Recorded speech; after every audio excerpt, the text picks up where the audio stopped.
E como xa lles contamos neste telexornal, un camión que ia facendo asfalto no seu remolque incendiouse esta mañá na estrada Santiago-Pontevedra. Ardeu a caldeira e rebentaron dúas das 5 bombonas de propano que a alimentaban. Os bombeiros tardaron media hora en sofocar a gran bola de lume que se formou e que se pode apreciar nestas imaxes gravadas por un vídeo aficionado.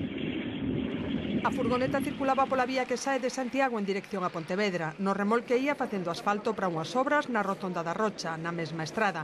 Cando xa estaba chegando ao lugar, empezou a botar fume.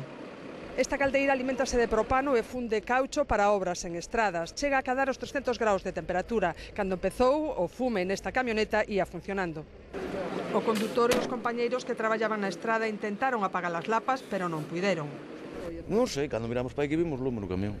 Non sei máis nada. Fixeron falta 3 dotacións de bombeiros para controlar a situación. Cando nos acercábamos por aquí xa nos avisou a Policía Municipal que estaban vendo desde as cámaras que as llamas eran bastante grandes e que a furgoneta levaba unhas botellas de propano e que se podía producir unha explosión. E antes de nos chegar aquí xa se produxe unha explosión. Nada máis chegar empezamos a traballar e se produce unha segunda explosión. O lume quedou apagado media hora, pero o tráfico non se restableceu ata pasado o mediodía. Tecón, a empresa propietaria da furgoneta, non quixo dar ningunha explicación sobre este sinistro.